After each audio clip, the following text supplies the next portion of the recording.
welcome to the Science Faction Podcast, where science meets fact meets fiction.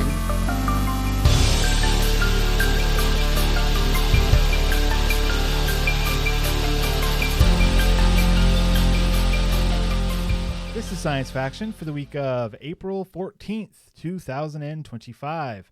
I'm one of your hosts, Stephen Dominguez, and with me today, one other co-host. It's just me, Benjamin Daniel Lawless. I've been here the whole time. The whole time. Yeah, man. What did you do to Devon? What did I do to Devon? Well, Which piece of him? After he and I had our knockdown drag-out fight after last episode, the patrons know what I'm talking about.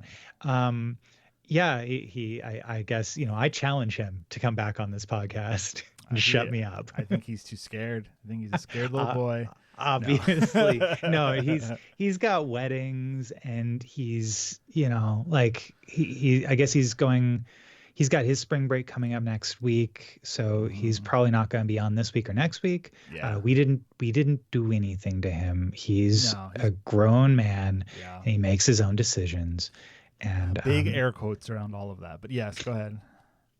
Or he relies on his family members to make decisions that impact him. I mean, don't we all? Yeah. The other thing that he showed us, he texted us some pictures of this knockoff Lego that he's been building. Is that the Saturn V? It's the launch tower. I don't know what it's officially called, but like the launch tower for the Saturn V. Because the Saturn V Lego is like, that's the official Lego set.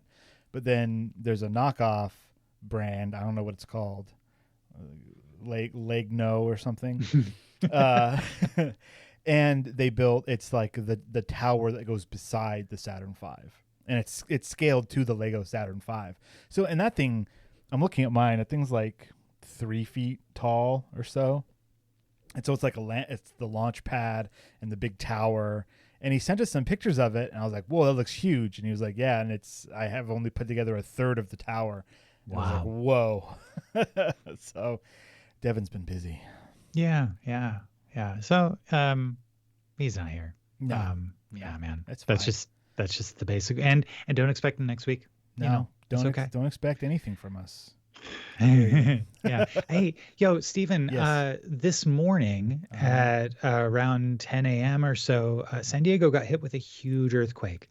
How huge? Well, 5.2. Oh, that's pretty big. It's a significant. It's like as if you feel it as if a car ran into your house or something. It shakes things. And and my family's okay. Oh, good. Just, I know nobody asked, but my family's okay. But is San Diego okay? More importantly, that's a really good question. I haven't checked in on San Diego, though.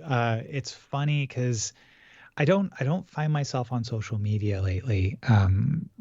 The entire world. Yeah. Oh, yeah. Right.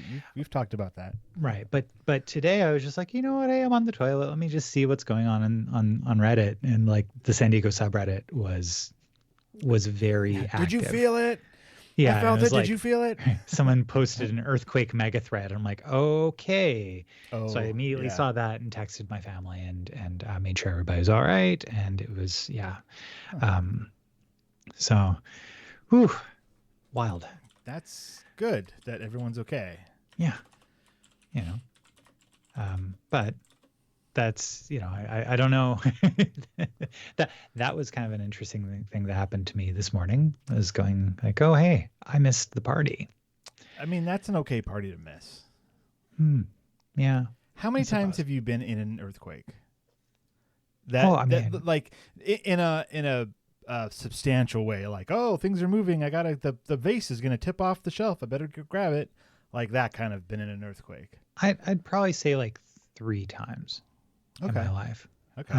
Most of the big ones that like have hit the Central Coast, I happened to be like traveling when they had happened, and so But yeah, like when that happened today, I don't know if anyone around here felt it, aftershocks or whatever, but I was in the car because I was driving my kids down to their grandparents for a couple of days. Nice. Yes. chicks.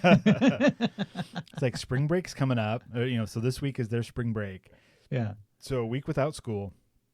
My lovely wife is going out of town for business tomorrow and is gone until like Thursday. Jeez. And so I was like, I don't want to be stuck in the house with the kids. Yeah, there you go. Yeah. And they hadn't told the kids, but they actually went to a local hotel in Santa Maria and booked a room for 2 days because they have a pool there, like an indoor, like a nice indoor pool. Wow. And so they're essentially just going to go stay at a hotel, and so that the kids can like swim all day and stuff, which is amazing. Wow. Along with like, they told me like 5 other things that they had. They're like, or we could do this, or we could do that. And I was like, that sounds like a lot. So you guys, good luck. That sounds awesome. Yeah. Right on. I'll be right down. Yeah, I'll be right there. Forget this podcast. I'm going swimming. All right, good night, everybody. Yeah. So when I got home, there was something I needed to take care of, and this is something that you don't know about yet, but you will very soon. And that is that we have baby chicks again. Oh, baby chicks. Baby chicks. So why didn't you tell me? Well, because it just happened on Friday. And I wanted your live reaction. Because you'll be taking care of them when we go out of town. Yeah, this next weekend. Oh, Yeah. that's right. That's what I meant. But in my notes, I put chicks and scope creep. The scope of you watching our dog has now crept up to chickens. Yeah. So we've been, so after our last chicken was dog ridden, we now have 2 adult chickens left, and that's not enough. I mean, technically it's fine, but we want more chicken. I built the chicken coop for 8 chickens, and it has only ever had 4 in it. I was going to get 4 one year, see how we did, and then the next year get 4 more, and just the 4 more just never happened. Yeah. And then we had 3, and now we have 2, and I'm like, okay, that's now that I'm an experienced chicken owner, I know what to expect, I know how to take care of them. Boom, 6 baby chicks. So chickens right now, if you're not aware, are a high commodity because of the eggs. Yeah. And because there's a terrible avian flu, and there's been giant flock cullings for the big companies that do the egg stuff, which is why egg prices are so high. So the backyard chicken connoisseur, it's harder for us to find chickens because they are being bought out. And there's a local place here in Atascadero, like a farm supply place, that every week they get a shipment. And 2 weeks ago, we went and stood in line at 9 o'clock in the morning for about 45 minutes, and we did not make it to the front of the line, and the chicks had sold out.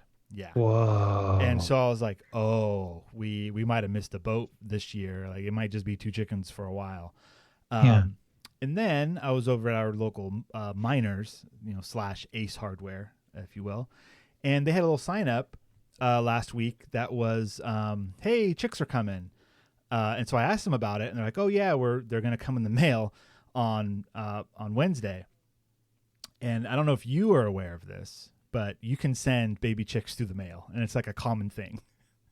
I was not aware of this. Yeah, it's apparently it's pretty common. You can go to like breeders, like websites and stuff, and order certain breeds and things. If you were to look now, all of them say we're done for the 2025 season because everything's been ordered, Anyway, so I was like, all right, this common hardware store is going to get some chicks. I don't know how many. There's a good chance that they'll either be sold out by the time I get around to them, or they're not going to get very many, or whatever. Well, so that was like on Monday. So then on Friday, I went back because I had to get something else for the yard stuff that I'm doing. Lo and behold, they had a big old bin full of little baby chicks. And I was like, oh, there's plenty here. All right. Now is the time. So I waited until the girls got out of school. I picked them up, and I was like, oh, I got to go. I have to run some errands. They're like, oh. I was like, yeah, I have to go to the hardware store and pick something up. I hear from the back seat. And I'm like, they have no idea. So we get in there, and we're walking, and they didn't even ask like what I needed to pick up or anything, And I was like, hey, girls, look over there. And they're like, what is that? And it's just a big bin with a red light over it. And I was like, oh, look, They ran up and they're like, chicks. They just like scream chicks. So we ended up getting six chicks. Do you guys do that very often where like you don't tell them what's up and you just deal with whatever they're, because I do that sometimes where like I know, hey, my son's going to really enjoy doing A, B, or C, and I'm just like, hey, grab whatever you need. We're heading out for a little bit to run an errand. Yeah. He's like, oh, I'm like, yeah, come on, let's go. And then it turns out to be like the most amazing thing, Disneyland, no. I mean, we've been in the car for a long time. Yeah, it's not been us, but like usually it's like I don't know, stuff like getting some frozen yogurt or you just surprise, give them little surprises are big surprises for kids. Yeah, exactly. Yeah. I'll do that occasionally. It kind of depends. One thing that I found, so like when we went on that Saturday morning, I had told them about it on Friday. Like, hey, they said that, because they have like an Instagram account, they said that they got in chicks and tomorrow morning we can go and get some. And they got super excited about it. Talking about chicks all day was chicks. Then the next morning, quick, let's eat our food fast so we can go. Okay, blah, blah, blah, blah, blah. And then we get there and they run out. And then they're just like hit hard because now their hearts were set on it, Yeah. So for when it's something that there's a possibility that it doesn't happen, we typically don't say much about it. Okay. Like this whole chick thing, I was like, they were there this morning. They might not be there now. So I'm just going to take them and see, Yeah. And even like there were three, there was this one breed that I wanted to get. They're called black Sexlinked. And that's a bizarre name, but it's because for that breed, all of the females, the hens, are all black where the males are not. So that it's the coloring of the feathers somehow tied to the gender. So if you have a black one, it's going to be a hen. I think that's how I understand it. I could be a little bit wrong, but they're called sex links because their color is linked to their sex. Anyways, when they grow up, they're mostly black except for their head and neck are kind of a brownish. It just look kind of cool. I was like, all right, I'll get 3 of these. And then these other ones that were called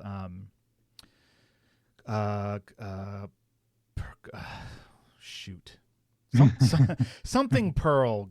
Smokey Pearl. That's what they were called. Okay. Smokey Pearl. Okay. And they are this light gray color that just looks really cool. And I was like, all right, I'll get 3 of the black ones, 3 of the gray ones. Great. Well, and there were plenty of all kinds in the morning. Well, by the afternoon, there was only 1 black one left. And so like if I had told them, we're going to get 3 black ones and 3 gray ones, then they would have been like, and all disappointed for like no reason, Yeah. So yeah, sometimes we tell them, sometimes we don't. And that's life with kids. So anyways, I'll have to talk with you later about what to do with them. It's not a big deal. It's chickens are so stupid easy. I mean, you don't know this about me, but like I nope out at chicken. So sorry, find somebody else. I'm joking. Of course I got you. Dogs, yes. Chickens, no. No. No way. No way. I've played enough Legend of Zelda to know. Well, just I'm not getting anywhere near the chickens. Don't hit him with a sword, and you'll be fine. Yeah, that's true. That's a good life tip. Don't hit it with a sword. Yeah, indeed. Oh man. So like, okay, hitting things with swords. Video games. Yes. I've been playing a video game lately that's been really interesting. It's called Desert Child. Have you ever heard of it? Yes. No.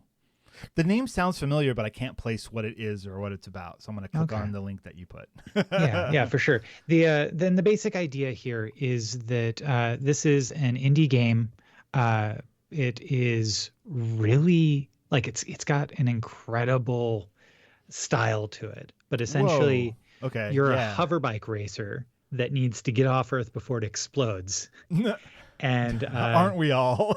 You hunt bounties, throw races, and do whatever you can to get to Mars and win the Grand Prix. But wow, it has a lot of different different kinds of video game experiences in it. Like it's a little one part kind of management sim, another part, uh, just walking around and interacting with different people, like a eating noodles. life simulator kind of.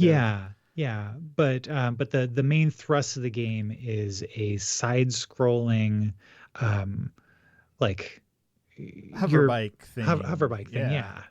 It looks like the old like Ninja Turtle arcade game when you were on like the sewer level. Right. And you're on the board and you're just you're just traveling to the right but staying on the left side of the screen and having to dodge and jump and shoot and all that stuff. Yeah. And I'll tell you, the soundtrack in this is impeccable. Like it is so good. And as you're walking around the like after you leave Earth, spoilers. One of the things you can do in the city is you can pick up like vinyl and tapes at a local store, and that becomes the soundtrack for the game. That's awesome. That's the same thing that they did in that road trip game. Oh, cool. Yeah. Whatever that was called. That's really good. I know what you're talking about. Keep driving. Keep driving. Yeah. Right. Yeah.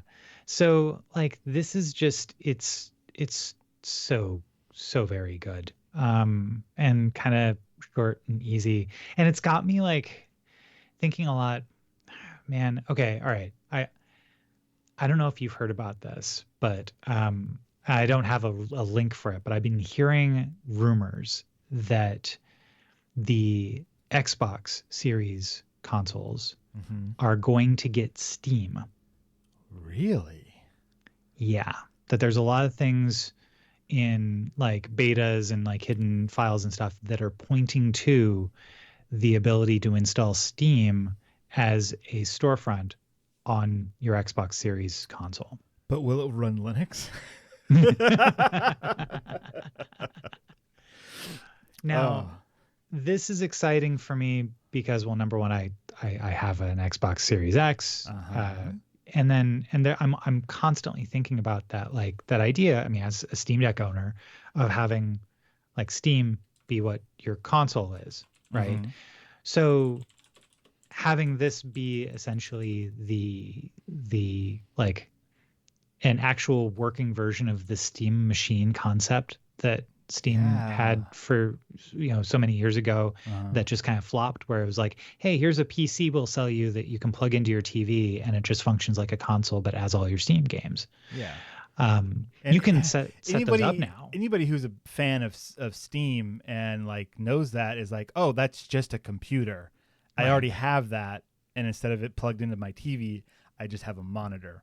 Like it was one of those like, who's this for things? Because if you're a console person, then you're not you have no interest in Steam games because you've got all your games on your console, and it's it was a weird. It was, I mean, cool. The time wasn't right for it. No. Mostly because at that point, I don't think that a lot of consumers got upset with how locked to a generation your games are. Like we hadn't had a lot of generations under our belt where, hey, we've seen the practice of like, hey, you need to pony up more money to play your old games on your new thing. Yeah. I mean, like, it could be one of those things too, where maybe they reached out to Microsoft and were like, "Hey, put us as an app on your store," and then because an Xbox is just a PC, kind of, right? Like give or take. Because and a lot of Xbox games now come both to PC and Xbox because guess what? They're both just computers. So maybe I'm curious if Steam reached out to them at one point and was like, "Hey, can we do this?" And they were like, "No." And then they went and developed their own, and Steam went and developed their own stuff, and now it's kind of come around again and be like, hey, maybe now, right? That'd be interesting. Yeah. So and so it's like there's evidence for it, but not yet. Yeah. Right. Like it's one of those things where like I hope it does. Yeah. Because that would boost quite a lot of my playtime on my Xbox, to be honest. There's it's interesting because I have so many Steam games, and some of them I'm like, I bought this, but I'm only going to play this on the Steam Deck because it is this feels like a handheld game. Sure, I could play it on my PC, but like why? Or like most like first person games, I'm like, oh, I want to play this with a controller, but like I don't have a controller connected to my PC. So instead instead of buying this on Steam, I'm gonna get it through the Xbox thing and then play it on my Xbox. Like I'm still like juggling those kinds of things. But if you could have one account, multiple devices, and just kind of do it how you want to, like how Steam's trying to get to happen, that'd be great. Sign me up for that. That's cool. And definitely it's neat too, as I've been playing around with, putting Bazite, the Steam OS on my gaming PC, and having that work, and it's been cool. It's been really rad. Nice. We should play stuff. Yeah. What was that? Maybe thing in the next couple of days. The Void Crew. I'd be down for some more Void Crew. Yeah, get some Void Crew. I'm sure that Flint would be into it too. Yeah, might as well. Yeah. All right, we're almost out of time here. I want to touch on The Last of Us real quick. Okay. That's the show, not the game. The show, not the game. So the season 2 just premiered last night. Just one episode came out, and it was great. Nice. And in the credits, it was like based on The Last of Us Part 2. So like the first season was the first game, the adaptation of the first game. It's not a 1-to-1. They did a lot of deviations, but the main story is the same. And it was great. It's great TV. Everyone did a fantastic job. Yeah, it was really good. And the second season, the scope of the second game was so much larger that they haven't said that it's like, oh, this season is all going to be just a second game. I'm pretty sure, just looking at at the end of the first episode, there was a little trailer of like this season on The Last of Us Part 2. I was like, okay, they're doing like a third of the game for this season because there's so much ground to cover and there's so much that happens. And even like, so within the Last of Us Part 2, the game, and I'm going to talk about this being as minimal on spoilers as I can be. There's a couple of really huge ones, but those will be spoiled soon enough if what happens next week. Everyone's going to be talking about it. But chronologically, that game is scrambled. There are a lot of flashbacks. And so the story is told in a very like Tarantino-esque way where Joel and Ellie, your two protagonists from the first game, Joel being the old man and Ellie being the young girl, and you controlled Joel in the first game. In the second game, you also controlled Joel, but you mostly control Ellie. So it's kind of like she kind of takes center stage in the second game. Anyways, between the two, there's like in the game there's a 4-year gap between them. In the show, it's a 5-year gap. I don't know why they changed it, but they did, and that's fine. It doesn't really affect anything. But when the game starts, they're estranged, and you don't know why, and you don't find, I mean, it's interesting. Okay, sorry. Like having played a little bit of what it is, and like I've read through between the lines about why they're estranged, and it seems like it's because Ellie found out that Joel lied to her at the end of the first game/season. Yeah. Okay. That's kind of, if you read between the lines, that's what it leads you to believe. Okay. I think there's a little more subtlety and nuance than that, if I'm remembering correctly, but you don't get that full answer until like the end of the game. There's like this flashback at the end of the game that goes all the way back to this like one conversation that they have that chronologically would have been at the beginning of the game. They just didn't show us that part. And the show is running things chronologically, it appears, instead of doing a lot of flashbacks. So, except that one really important conversation, they just skate right past. Like the scene, like it's set up like, oh, it's going to happen now, and then it doesn't happen. And it was like, okay, they're doing things a little bit differently, and that's fine. That's totally fine. That doesn't break the story or anything like that. It's just interesting that like little bits and pieces that as you're playing the game, you're kind of peppered with. They just put it all out there at the beginning of this game, or the beginning of the show, which is great. There's a lot of really cool scenes that are just like 1-to-1 for the game. They're just beautiful, especially between Ellie and Dina. There's this whole like dance thing that happens. It was in the E3 trailer like way back when. Yeah. And they redid that whole scene like 1-to-1, and it's just as good in the show as it was in the game. Like the same music, the same setup, the same everything, the same dialogue. It was perfect the first time, so they didn't change anything. It was like, this is great. And it was so fun to watch. They've added a lot of other little bits and pieces, which is good too, kind of fleshing things out a bit.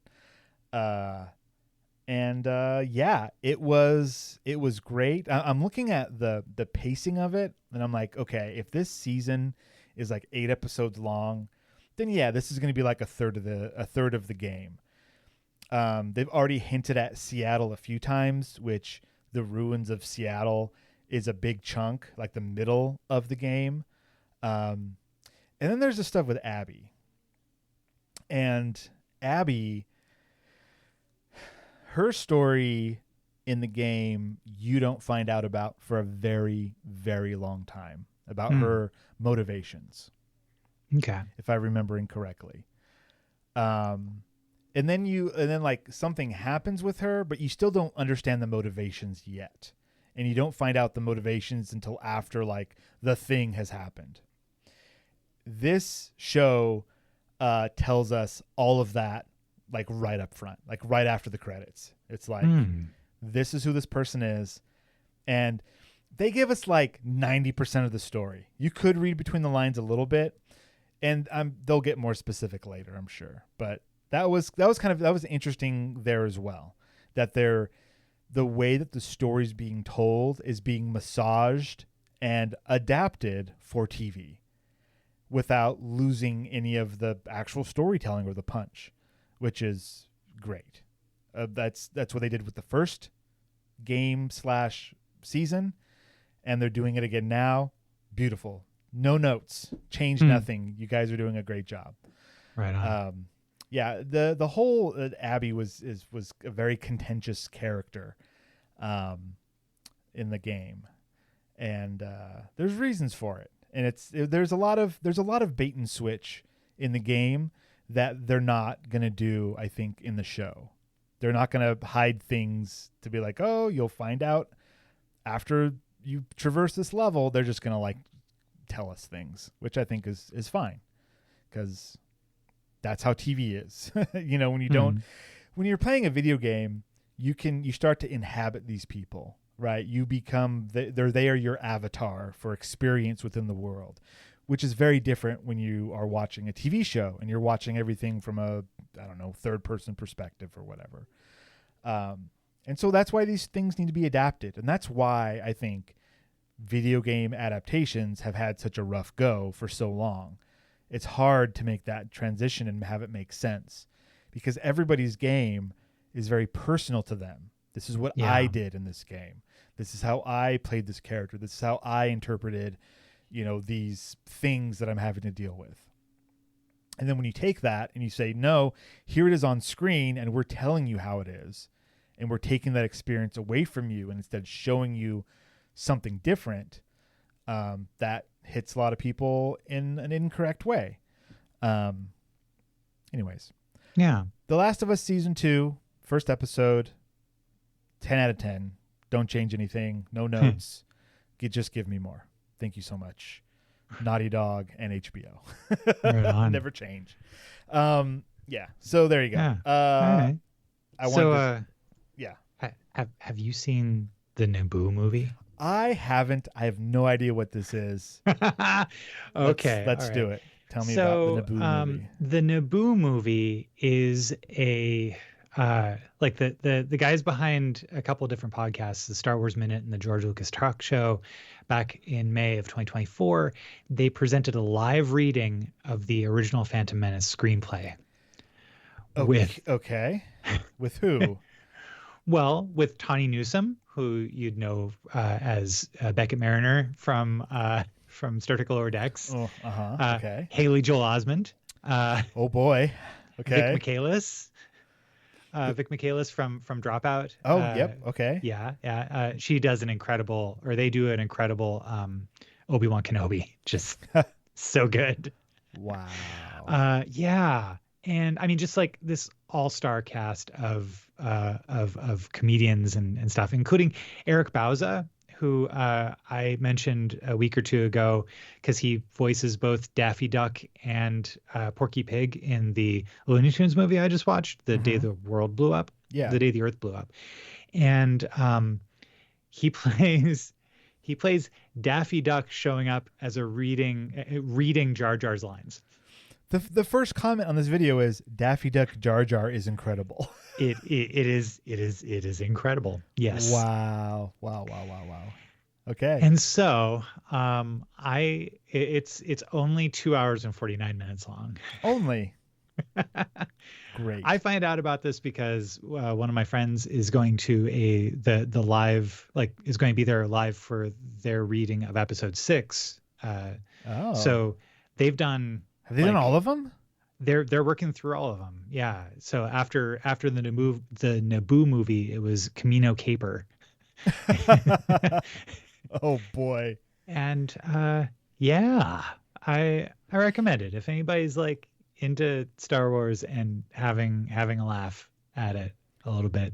It's the stuff that they stick to in terms of the delivery from the script, and the stuff that they take major liberties with.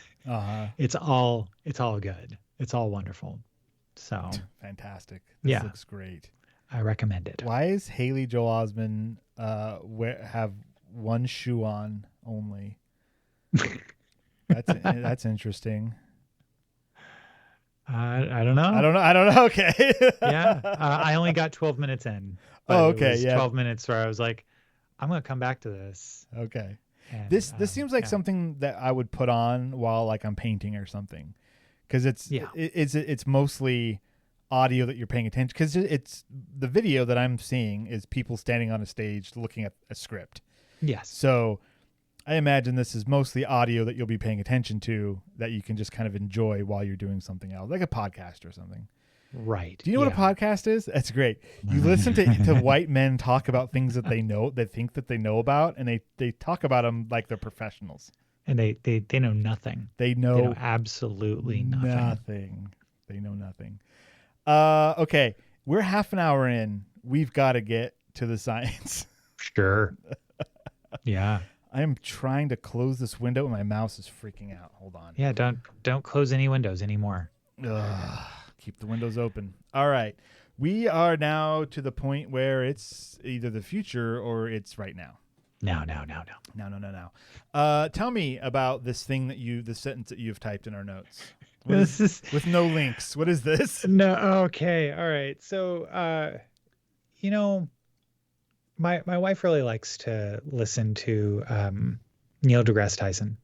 Okay. And he posited an interesting factoid the other day that really kind of threw our breakfast table into a tizzy. And here's the fact. The diameters of all planets in our solar system can fit between the Earth and our moon. Yep. Isn't that crazy? Isn't that crazy? We did the math, and and sure enough, Earth to moon, it's 384,400 kilometers. Let me check. Yep, that's right. Yep. Yeah. I mentioned kilometers because when Nicole's looking up everything on Google, they were giving like the diameters of the planets in kilometers. So she's like, well, it's a lot easier if we just translate this one value. Yeah. And so if you take all of them, you and add them together, it's just under or just over 4K less, 4,000 less kilometers if you add up Mercury, Venus, Mars, Jupiter, Saturn, Neptune, and Uranus. No Pluto, huh? Well, even if you add Pluto, Pluto's pretty you small. you get an extra 1,994.4 kilometers. Yeah. And so, yeah, People do not understand. We do not have the capability to understand the vastness of space. It's Right. just, it's so hard for us to figure that out. yeah. Like, But when you look at a picture, a drawing, an illustration of the Earth and the Moon, they are never to scale because the dots would be so small in the paper, or the paper would have to be so big. You just can't do it. right. The sizes are so vast and far, and like we look up in our sky and we go, right there's the moon. It's right there. And it's not right there. It is big and it is far away.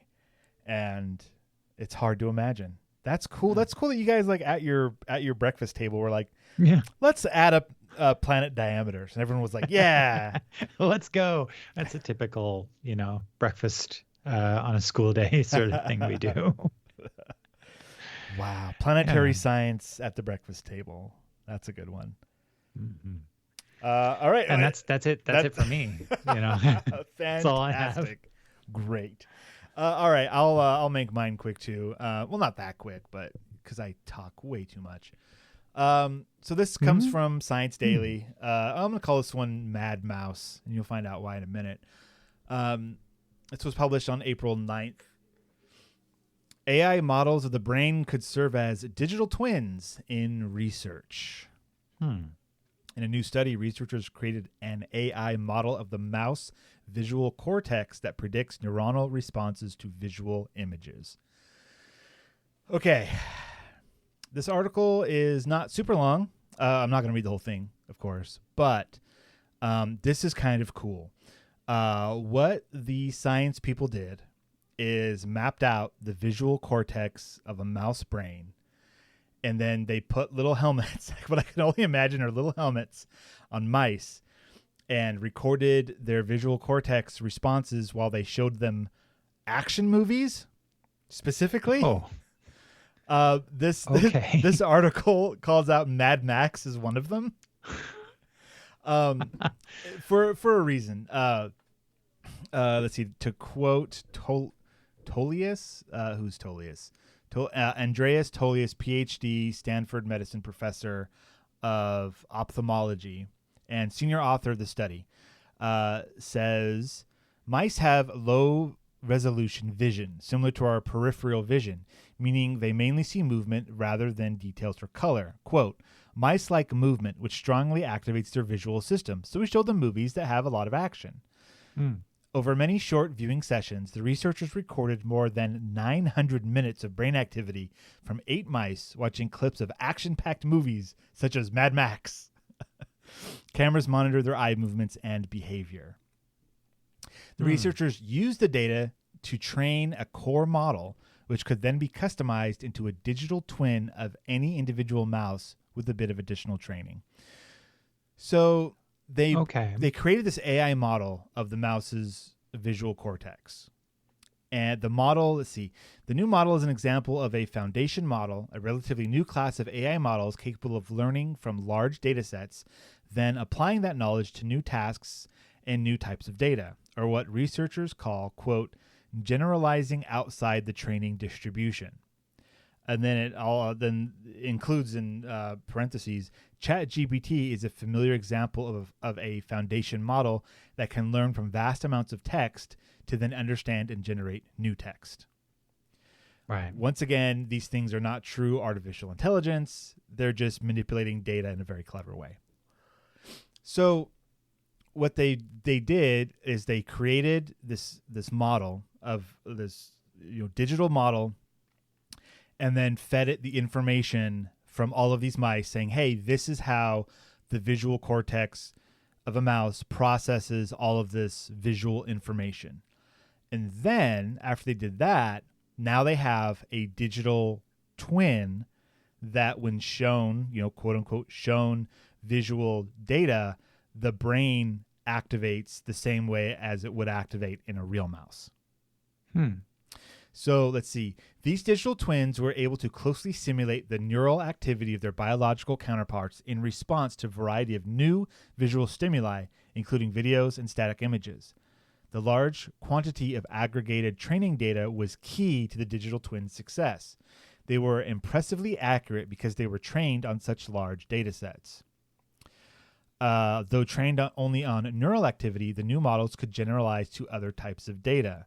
The digital twin of one particular mouse was able to predict the anatomical locations of cell type of thousands of neurons in the visual cortex, as well as the connections between these neurons. I mean, it gets a little technical at this point, but the point, or the thing that they were trying to do, and the thing that they accomplished, is they made a digital copy of a portion of a mouse's brain, and were able to feed it information, and it reacted the same way that a real mouse's brain would. I think that's interesting because like what that could mean for further research that does not require, like that can be done in humane ways. Exactly. Yes.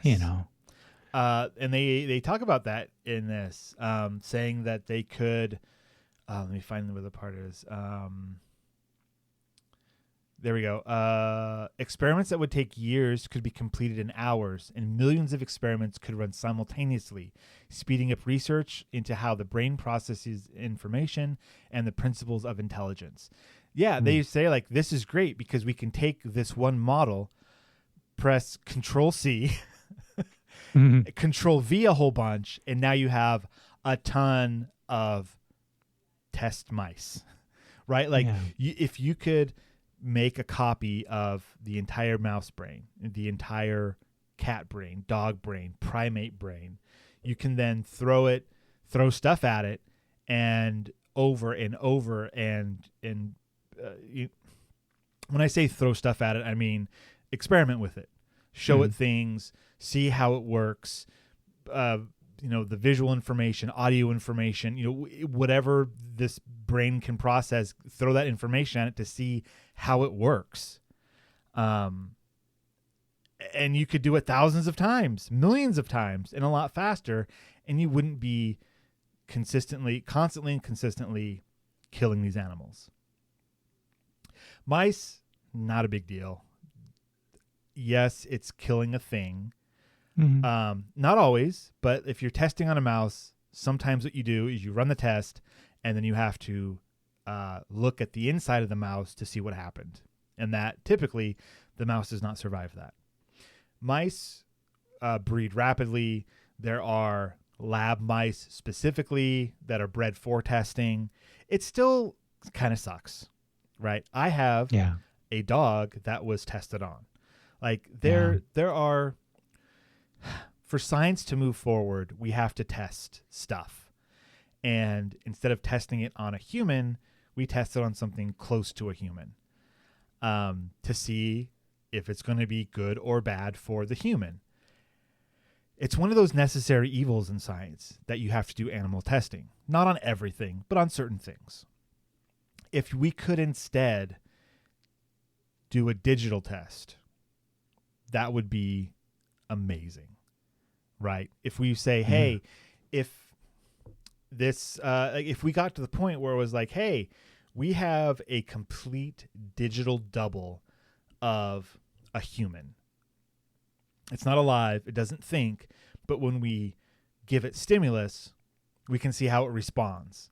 And then we can input the stimulus of whatever thing we're trying to test for onto this model. We can see, oh, look at that. These chemicals interact in this sort of way, causing this kind of pain. Okay, back to the drawing board. And then, okay, what if we tweak our drug design just a little bit? Okay, test it again. Okay, tweak it some more, test it again. And you can do that over and over and over again, thousands, millions of times, without hurting anybody or anything. How great would that be? Yeah. I'm all for that. That's why I'm like, let's get vat meat going. Let's stop killing animals and instead let's grow things, and I'll eat that instead. I want that to happen as well. Yeah, man. All right. Yeah, that's. I mean, looking through, that's about it. Of course, link for mine will be in the show notes. So Talias in this article ends it with, eventually, I believe it will be possible to build digital twins of at least parts of the human brain. This is just the tip of the iceberg. So even then, like, this is a small portion of a mouse's brain, just the visual cortex. If we want to do an entire, not only the entire brain, but an entire nervous system, and it's, that is very far in the future. But like you said, this is the start. This is the tip. And that's really, really cool they were able to do this. Yeah. All right. Let's take ourselves a little break. And when we come back, it's story time. Hey. With Will Wheaton. We're going to do our book club. Perhaps you listened to the first episode of It's Story Time with Will Wheaton, or perhaps you went to Lightspeed Magazine and read Rock, Paper, Scissors, Love, Death by Carolyn M. Yauchim? Joachim? Yeah, usually that's pronounced Joachim, but I could be wrong. I apologize for my butchery. However you choose to pronounce it, I'm sure it'll be more correct than how I did. We're going to talk about that story when we come back. So we'll be right back. Hey, you. Yeah, you sitting there listening to this for free, like some kind of podcast freeloader. Look, I'm not saying you owe us, but if you enjoy our deep dives into AI, space, and comic book mayhem, maybe toss a coin to your podcasters. Join our Patreon, get into our Discord, grab some exclusive content, and finally achieve that deep, satisfying sense of superiority over your non-Patreon listeners. Just imagine their sad, uninformed little faces. Patreon.com/Science Faction Podcast, because knowledge is power, and power is best hoarded behind a paywall. And we're back. Heyo. Hey. And a big thank you to our patrons, Renee and Josh. Thanks. Thank you. Yeah. Moving on. Now, if our patrons just heard me ramble for a very long time about me running a Mutant Crawl Classic funnel this weekend, which I highly recommend. And also been talking about Red Dwarf. So if those are two things you want to hear about, become a patron. All right, moving on. It is now book club time. Yay, book club. Yay, book club. So I chose for next week, I made an executive decision that we're going to read the short story Fragments of a Hologram Rose by William Gibson. Nice. It's very short. I have not read it yet, but it was one of the first things he had published, I believe. Oh. And it's included in the Burning Chrome short story collection. So if any of our listeners already have that, you can read this along with us, and we'll talk about it next week. Time to triple dip. According to Audible, it's about a 15-minute listen, so it's fairly short. Just a small amount of homework this week for next week. So this week, Ben, what are we talking about? All right. This is the story Rock, Paper, Scissors, Love, Death by Caroline M. Joachim. Originally, it was published in lightspeedmagazine.com. And it also happened to be the first story that was read for Will Wheaton's new podcast, It's Storytime with Will Wheaton. I was traveling down south for a roller derby thing, and I was like, hey, I was looking for a podcast for the whole family to listen to. This showed up on my feed, and I said, let's listen to it, and it was great. And I've also listened to the second episode that he came out with. That was another story. It was really cool. But this one, I just thought it was neat. The basic idea is everybody talks about how they'll move heaven and earth for the ones that they love. Well, what if someone moved time itself? Ooh. So I also listened to Will Wheaton read the story to me. just a little while ago, after I dropped my kids off at my parents' house and drove home, I was like, now is the time to listen. And Whoa. Okay. So it's fresh for you. It is fresh for me. Nice. And the Will Wheaton podcast thing, he talks about why he's doing it and everything at the beginning of this episode. Talk about how LeVar Burton had his podcast where he would read things, and now Will Wheaton's kind of wanted to riff off of that and do it as well, which was really cool. It's like a good like 5 to 8 minutes before the story starts proper. So if you start listening to that first episode and you're like, where's the story? It's there. Give him a minute. Yeah. There's a bit of opening for it because yeah, that's how it is on the first episode of something with popular people. We got to explain it. Anyways, the story itself is a Gordian knot of love. It is kind of hard to follow what's happening, and I would like to see a diagram. However, it was a very good story. It's a story about a couple and how they meet, how they die, how they fall in love, like all of this stuff. And it was a good story, but it was a good story, but also like kind of confusing, but not in a way that is incomprehensible. Like if I sat down and thought about it real hard, it would all make sense. I know it would all make sense. Yeah, and I think that it's an odd one to be adapted in a audio format. Like it works because Will Wheaton is a master of the craft, really, what it comes down to. But it is a difficult like first story to jump into. Like this is heady stuff. It has certain parts of it that would come across a lot easier if read visually rather than hearing it. I want to see a comic book version of this story. Oh, that's what I want to see. Interesting. Yeah, not an animated and not with people, because certain things would be ruined if you're like, hey, that actor looks just like that actor but with age makeup on, like because we visit and revisit these characters at different points in their life, and that's hard to do with people. Right. I mean, unless you have a tremendous budget and lots of CG you're going to do, or you go the other route and just hire different actors for different age ranges.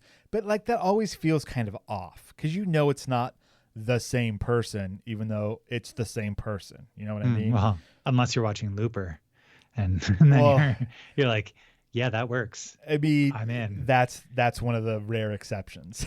Looper is very good. Man, how did they get Joseph Gordon-Levitt to look like a young Bruce Willis? Right? Yeah. But it was a little uncanny valley at the same time. Like it looked really good, but also if you stared at it for too long, your brain started to cramp. So that's why I say like in a visual medium, you can put shading on people's faces, or you can make them look kind of similar but not, and you can be more subtle about those things. Where if it was animated, and maybe animated it would be okay, but if it was real life people, it would be very hard. You'd need a very creative director to do this justice, because right off the bat it's like, I'm a lady and this man and his father are sitting on a bus with me. And then like a chapter later, it's like that father was actually an older version of that person. Well, I mean, it's the second paragraph where you find out that the father just grabs her, shoves her across the aisle into the son's arms right when a giant boulder the size of a car slams into the side of the bus and would have annihilated her at that point if she had been still sitting where she was. Yeah. And then, and so there's like, it starts off real quick with action, kind of setting up different things. And then the son, who just lost his father, but isn't really tremendously broken up about it. He and the woman fall in love, and they just kind of gloss over that his father just died in a way that was kind of like, wait a minute. Okay. All right. Noted. And then, 5 paragraphs into the story, yeah, it's 2 years into their marriage, and she suspects that her husband is cheating. He's staying late at work, taking weekend business trips, and then she already knew what she'd see when she followed him out to Beacon Rock, but she had to see it with her own eyes, if only from a distance. She was surprised to see him with an older woman rather than a younger one. She filed for divorce, and he didn't argue. And as soon as that happened, I was like, I gotcha. That's her from the future. I know exactly what this is. Let's go. My time travel story sense started buzzing at me at that point. And then immediately after that, I was like, wait a minute. What about that old man? What about the dad? Hold on. And then everything is called into question from that point forward. Right. And the story, like at that point, it's like, okay, you got me. And then it doesn't try to hide anything after that point. It's just like, except for one. There's one more little hidden one. Oh, yeah. You mean the woman in line for the bus? Yeah. And even when that happened, I was like, okay, maybe. And then later it was like, oh, okay, that one too. Well, so then the rest of the story, and we can't go through it line by line because it's too confusing. But the rest of the story essentially tells about how they are trying to solve for how to keep everyone alive. Yeah, and in love. Alive and in love. And trial and error. They create some kind of like prediction machine. They don't go into detail. It's not important. But it's like, what if we did? What if we did this? And it's like, oh, you have a 0% chance of, or no, a 97% chance of timeline collapse. It's like, all right, well, we can't do that. Yeah. So, so I guess one of the reasons why I say that this is a difficult one to hear is because it goes through several different items where if you were reading it, your eyes would just kind of like glance at the numbers and understand what was going on. So, there's several different probabilities that are being run. There's a probability of timeline collapse, probability of death of one or the other. And so, they're trying to get a low enough so it's not like near certainty that one of them dies or that the entire timeline collapses from them messing around with us. Right. And then we travel into the far future. Because neither one, they're in love and neither one wants the other one to die, but they know because of the way the timeline worked so far is that when he's old, he has to go back in time in order to save her. That's just like an immutable fact of that they can't change. And so they decide, okay, well, we're just going to live together as long as we can until one day he was like, all right, today's the day. And he jumps in the time machine and he's gone. And she's like, oh no. Yep. And, but she heads into 70 years into the future and finds basically a beautiful utopia world where all they need to do is just hang out and be tended to by robots.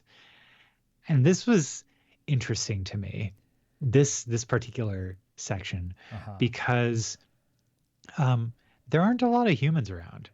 No, where are the humans? They ask the robots about like, hey, where are all the people? And the robot answers very definitively, I'm only aware of 3 people in the 2-mile radius that I'm because they're on a beach and like the robots are at every so many feet or miles or whatever. And they're just like shops manned by robots, shuttle buses that drove themselves, hospitals and schools with no signs of any humans. Yeah, just some robots hanging out. Yeah. And a couple of teenagers on the beach. Yeah. And there are 57 people currently using this section of beach. The robot responded. Not here specifically, Andrew clarified. Historically, there were people doing tasks that robots do now. Why are there so few people? We are programmed as caretakers for those who remain. Most people have moved on, the robot explained. There's a lot in the story where it hints at something larger, but doesn't take the time to dive into. Yeah. And that's okay. I think it works in this story because that's not the point. Right. The point is trying to solve this time travel problem.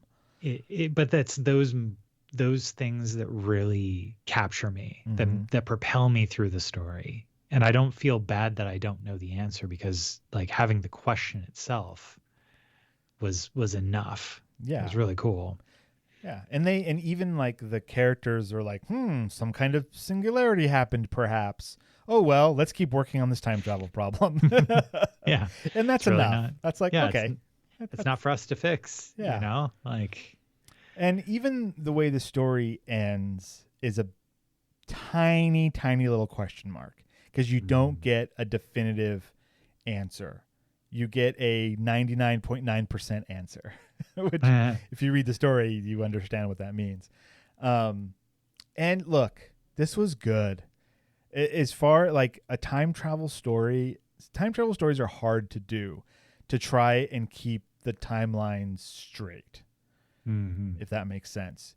Like Back to the Future is not a clean time travel story. No. It doesn't make sense. Like you either go the Back to the Future / Looper route, where you take liberties with how the time travel works, or you do something where like the timeline, the time travel that you do has always happened. And when you do those kinds of stories, it's very, very hard to lock everything in an interesting and fun way, where you're not telegraphing what's going to happen.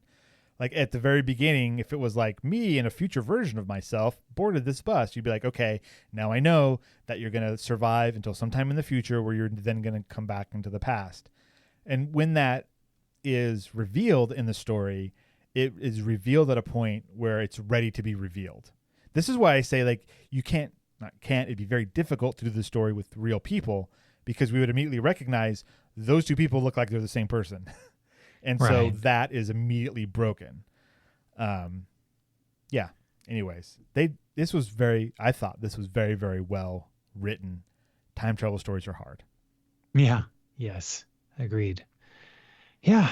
So, cool. I'm glad you liked it. Because well, you haven't told me, did you like it? Did you enjoy the story? Yeah, I very much did. I think that like I kind of talked a little bit about that last time, where just, you know, hey, this is something I really enjoyed and I'd like to share it with my friends.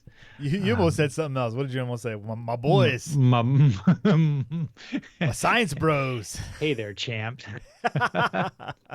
Listen, Tiger, it's you know, hey, Scout, there's some stuff I gotta share with you.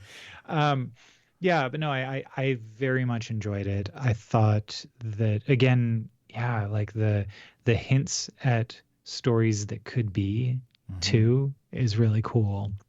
And the fact that I mean, Will Wheaton, he is enthusiastic when he's talking about his love for these stories as well, through you know, and that carries a lot with me too. Like it's really, it just feels very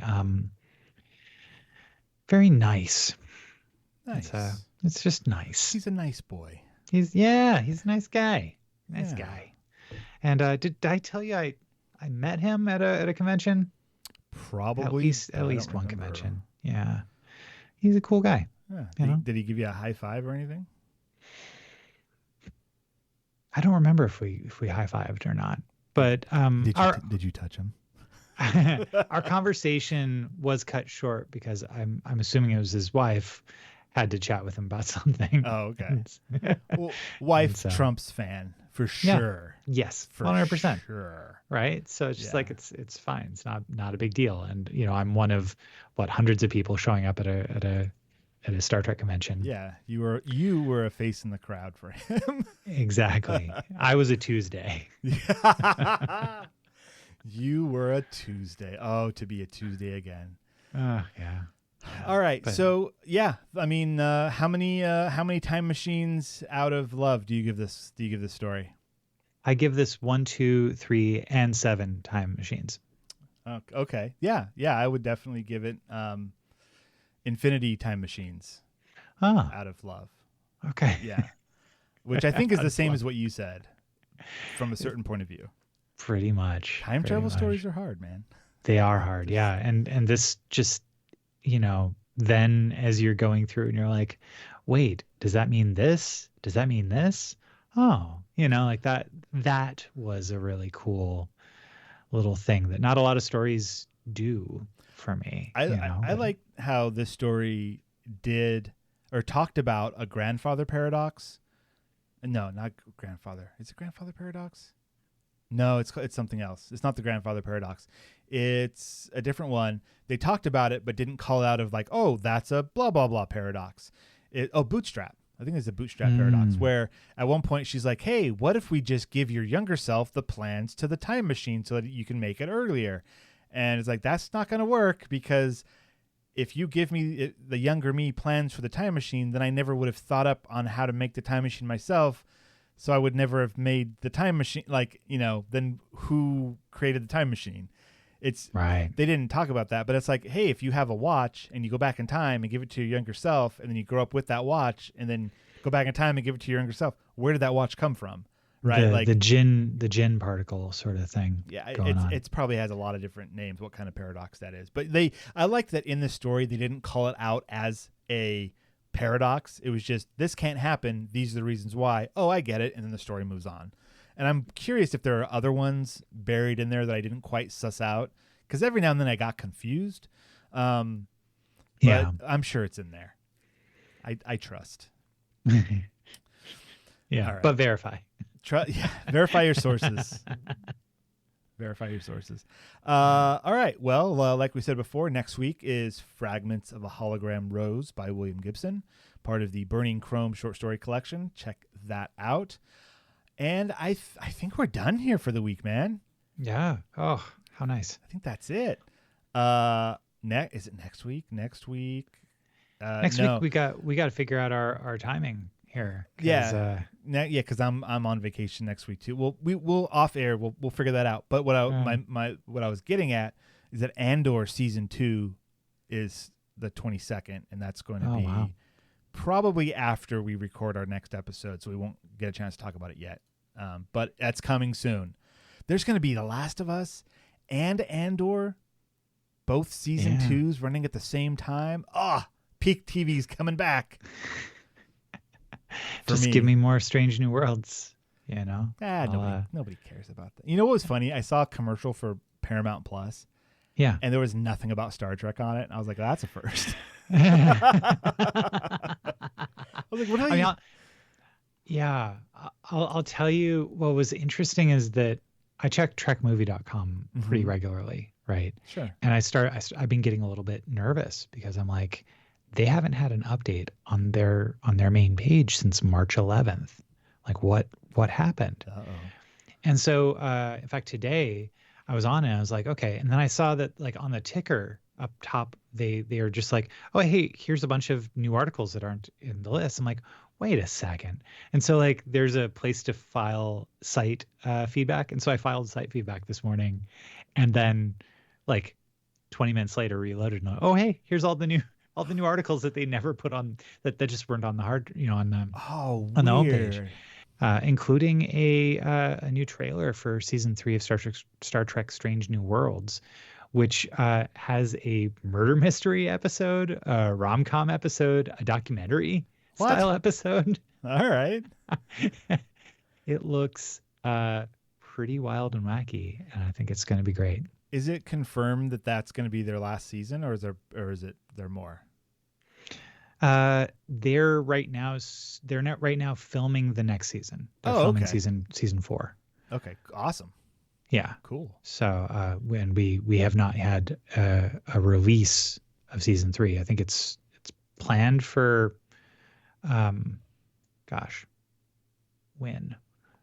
An idea. We have an idea of when it is. So it's here, coming this summer. Okay. Yeah. So in a couple months, probably. In a couple months, Not bad. Right. That's like the last Trek thing, right? That has survived. Yeah. So after this, you're going to get the Khan audio drama and Star Trek Starfleet Academy. And then there's the new show that's being developed. That's a live action comedy that Tanya Newsom is making. That's essentially, I guess the way that I've heard it pitched is that there's a planet that's like a resort planet that it's like a workplace comedy that's about a resort planet that they realize that their like what's been going on at their place of work has actually been broadcast to the rest of the quadrant as like television. Okay. All right. I get it. Yeah. So so it's going to be like The Office, except for in Star Trek. In Yes. Star Trek, and the rest of the galaxy's watching. Right. Yeah. Yeah. That's pretty funny. So Okay. yeah. Cool. Check that out. But, all right. Yeah. And I guess Patrick Stewart and Rebecca Romaine will be in Avengers Doomsday. So, Oh man. amongst many others. So many Fox X-Men are going to be in that, and I'm curious why. Right. That's very exciting. I mean, it's when we saw Beast at the end of the Marvels. Is that where that? Yeah, that was at the end of the Marvels. The my goodness, I forget Photon. I forget the actress or the character's real name.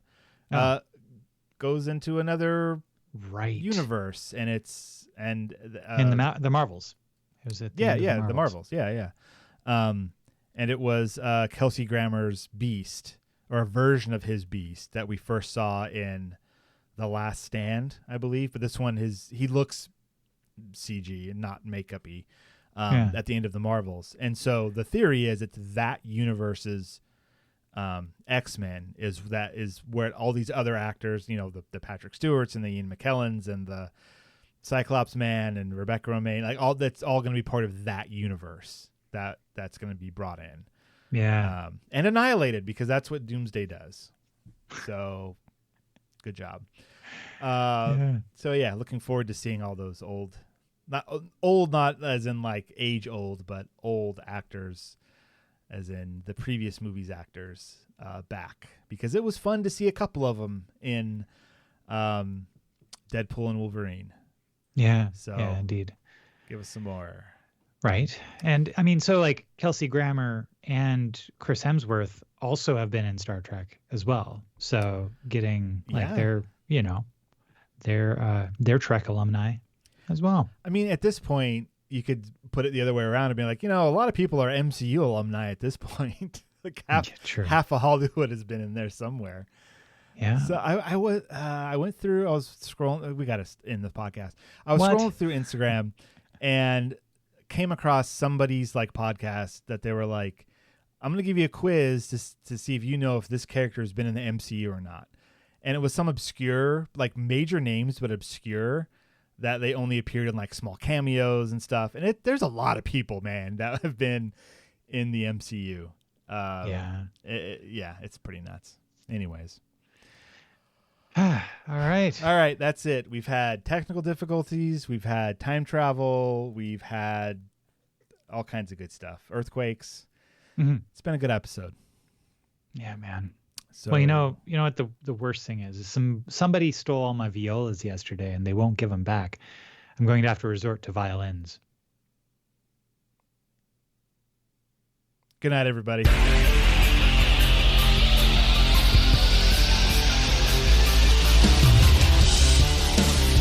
This has been the Science Faction Podcast. Tweet to the host at SciFact Podcast. Email them at sciencefactionpodcast@gmail.com and visit sciencefactionpodcast.com for more episodes.